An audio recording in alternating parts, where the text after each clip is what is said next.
qu'il en soit, et quelles que soient les manières dont vous souhaiterez agir en société, vous devez honorer les valeurs de la citoyenneté. La civilité, tout d'abord, il s'agit d'une attitude de respect à l'égard des autres citoyens, à l'égard des lieux ou bâtiments de l'espace public. Le civisme, ensuite, il s'agit de respecter et de faire respecter les lois et les règles de notre société dans l'intérêt de tous, dans l'intérêt général. Et enfin, la solidarité.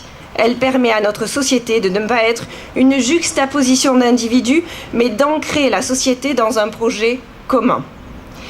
Celui qui bafoue ses valeurs met en péril le vivre ensemble. Cela passe par des actes en apparence anodins, mais la citoyenneté, elle aussi, ne consiste pas qu'en des actes héroïques. Elle est un attachement quotidien à ces valeurs de civilité, de civisme et de solidarité. Pour terminer, je veux encore remercier nos militaires et nos sapeurs-pompiers pour leur engagement autour des valeurs civiques et républicaines, de dévouement et de solidarité à la fois remarquable et réconfortant.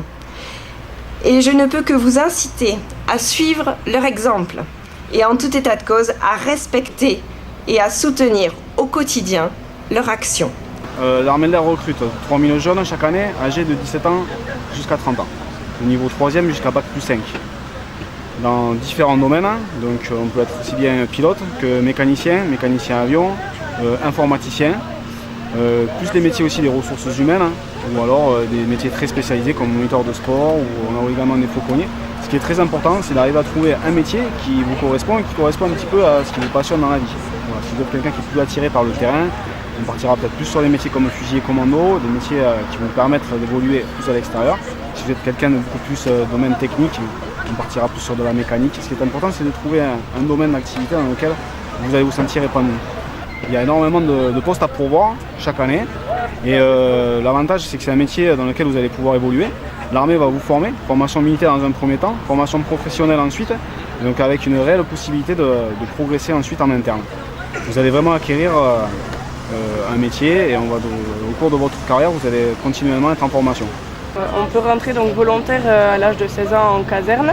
Il faut se rapprocher du centre de secours le plus près de son domicile, prendre contact avec le chef de centre et donc on donnera notre CV, notre candidature et par la suite on aura un entretien avec le chef de centre et on procédera au recrutement en faisant des tests, donc il y a des tests physiques. Par la suite, on suivra une formation tout au long du cursus pour être volontaire. Alors, on peut être pompier professionnel, donc on peut rentrer à l'âge de 18 ans. C'est sur concours, donc c'est pareil, il y a des tests physiques. Faut bien se préparer, c'est compliqué parce qu'il n'y a pas énormément de place et beaucoup de demandes. Le mécanicien, le menuisier, c'est un plus pour la caserne. Mais après, nous, on parle de spécialité.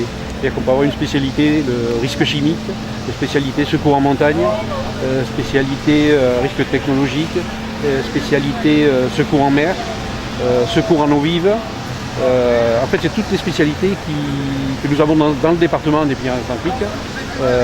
La seule que l'on n'a pas, c'est le nucléaire.